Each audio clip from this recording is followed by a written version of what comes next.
మంచిగానే ఉన్నా. ఇక ఈ మగం వచ్చిందంటే మంచి ముచ్చట తెస్తదని అందరికీ ఎరికేనాయే. ఇక ఎప్పుడు చూసినా ఏ ముచ్చట ఉంటది మనకి, రాజకీయము అటు సినిమాలు. ఇక నేనైతే రాజకీయం పట్టుకొచ్చిన. ఇక ఇలా రాజకీయం ఎట్లున్నది, ఏం కథ, ఈ తరువ ఏంది ఎవ్వరికి అర్థం కాకొచ్చింది. అయినా ఓ బుడ్డ పోరని అడిగినా కూడా నేను చెప్పపో అంటాడు. గసంటి తర్వాయి ఉంది మరి రాజకీయ నాయకులది. ఏందనుకుంటుర్రా, మొన్నటికి మొన్న ఏమైందంటే నిజంగా ఎంతమంది కొట్లాడుకున్నారు. సబితా ఇంద్రారెడ్డి మీద ఒక పోలీస్ అధికారి గట్ల గాతీరు పోవుడు ఏంటో ఏమో అర్థమైతలేదు. మనది కావాలని చెప్పిరా, కావాలని చేపించిరా, ఢిల్లీలో కూర్చొని రేవంత్ రెడ్డి నడిపించిండా అని మాట్లాడుకున్నారు. మరి గివెన్ లొల్లిలో ప్రజాపాలన అనేది గిట్లనే ఉంటదా? నిజంగా ప్రజావాణి కాడ పెట్టిన ప్రజాపాలన ఎట్లా నడుస్తుందో మీకు ఎరికేనా? ఇవాళైతే ఒక దివ్యాంగుడు పాపమైన గోస బాధ చెప్పుకోనికి వస్తే ఒక అధికారి నిజంగా ఇంతనన్నా ఆలోచించాలే. గట్ల వేస్తే ఈడ్చుకోబోయినంటే మీరు నిజంగా నమ్ముతారానుల్లా? ఏ తీరు నడుస్తుంది ప్రజాపాలన, గిదేం పాలన, గిదేమి రాజ్యం అని అందరు అనుకోబట్టిరు. అయినా ఒక దివ్యాంగుడికి నిజంగా ఒక లైన్ పెట్టాలి, లేకపోతే వాళ్ళకి ఒక సపరేట్ లైన్ పెట్టాలి, లేకపోతే అధికారులే వచ్చి వాళ్ళని కలవాలి. ప్రజావాణిలా ఎంత మంది ఉన్నారు, అదే ఒక అధికారి కూడా దీని మీద మాట్లాడినోళ్ళు లేరు. గా తీరు ఒక పోలీస్ ఆయనే గుంజుకోబోతుంటే ఎట్లనుల్లా? నిజంగా ఆయనకి ఎంత బాధ ఉంటే గా తీరు చేస్తాడు. నిజంగా బాధలు పట్టయుళ్ళకి అధికారులకి ఎంతసేపు డబ్బు కొట్టుకునుడికే సరిపోతది. ఇప్పుడైతే సీతక్క మాట్లాడుతుంది, రామరాజ్యం అంటే దొంగ ఓట్లతోని దొడ్డిదారిన అధికారంలోకి రావడమా అని చెప్పుకుంటుంది. అయినా నిజంగా ఎవరు దొంగ ఓట్లు, ఎవరి ఏ కథ ఏంటి అని అందరు ప్రశ్నిస్తుర్రు. అయినా ఇవాళ రేవంత్ రెడ్డి దొంగ ఓట్లతో గెలిచిండని మాట్లాడుతుర్రు. ఇక ఈ ముచ్చట చెప్తే నిజంగా మీరు నవ్వుకుంటారు.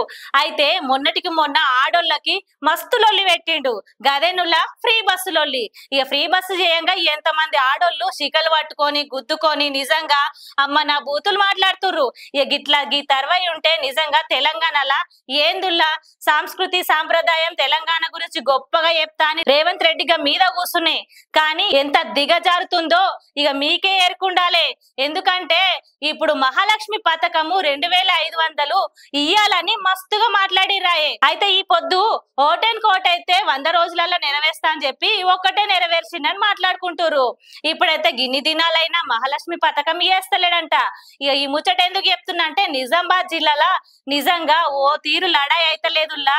2500 వేస్తారని ఎవరో పుకారు చెప్పేసరికి పుకారు మాటలు నమ్మి ఆడోళ్ళంతా కలిసి పోస్ట్ ఆఫీస్ లో ఖాతా తీసుకోనికి పోయిరంట. ఇక గాడికి పోగానే 2500 ముచ్చట పక్కన పెట్టుర్రి.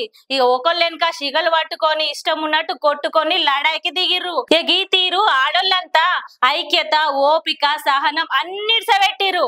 ఈ లెక్కన ఆ పథకం మీద ఏం లాభం పొందినట్టు ఇప్పటికే ఆ పైసలు వేయకపాయే. ఇక ఈ ముచ్చట అయితే నిజామాబాద్ లో జరిగింది. మరి రేవంత్ రెడ్డి ఇప్పుడన్నా 2500 వేస్తావా వేయవా? ఎందుకు ఇట్లా లడాయి పెడుతున్నావు? అసలు తెలంగాణని ఏం చేద్దాం అనుకుంటున్నావు? ఏడున్నావు నువ్వు? ఇలా బీసీ రిజర్వేషన్ పట్టుకొని ఢిల్లీలో కూర్చున్నావు. ఇక జంతర్ మంతర్ నిజంగా మంతర్ వేస్తున్నావని అందరు మాట్లాడుకుంటారు. ఇప్పుడు 2500 లొల్లి నిజామాబాద్ లోనే జరిగింది. రేపు తెలంగాణ జిల్లాలు మొత్తం చూడుతుంది. ఇక ఆడోళ్ళందరు కలిసి నీ తాటికొచ్చి లొల్లి పెట్టకుంటే చాలు. ఇక ఇప్పుడన్నా ఆలోచించి తెలంగాణని ఏం చేద్దాం అనుకుంటున్నావో, ఏ తీరు మారుద్దాం అనుకుంటున్నావో, నిజంగా పథకాలలో ఏం న్యాయం ఉందో ఏం కథ ఉందో ఖచ్చితంగా నువ్వు నిలదీయాలి. ఏం జరుగుతుందో ఆలోచించాలి అని మస్తు మంది మాట్లాడుకొస్తుర్రు. అయితే గిట్లుంది నువ్వు రాజకీయ పరిస్థితి. నిజంగా ఒకరికొకరు ఎద్దవని చేస్తుర్రు గాని ఏం జరుగుతుంది ఏడేమైతుంది అని తెలియకొచ్చింది. ప్రతి ఒక్కరు కూడా పథకాల నిరసబెట్టుడు మానేసి పథకాలు పెడుతున్నారని మానేసి ఏం పెడుతున్నారో ఆలోచించుకోరు. అయితే లడాయి రాజ్యం అవుతుందేమో ఒక్కసారి ఆలోచించుకోరులా. నిజంగా ఎద్దవయ్యేసుడు మానేసుకోరు రాజకీయ నాయకులు. ఇప్పటికైనా ప్రజలకి ఏం చేయాలని ఆలోచన చేయురి. అందరు చేసేది గదేనాయే. రాజకీయంలోకి ఎందుకు వస్తారులా? ప్రజాపాలన నిజంగా మంచిగా చేయాలనే వస్తారు కదా. ఇక ముచ్చట ముందటేసుకొని మంచిగా ఆలోచించాలని మస్తు మంది మాట్లాడుకొస్తారు. ఇక గిది అలాంటి ముచ్చట. మళ్ళీ ముచ్చట్లతోనైతే మళ్ళీ కలుస్తా. లైక్ చేయండి, షేర్ చేయండి, సబ్స్క్రైబ్ చేయండి. మరిన్ని వీడియోల కోసం బెల్ సింబల్ పై క్లిక్ చేయండి.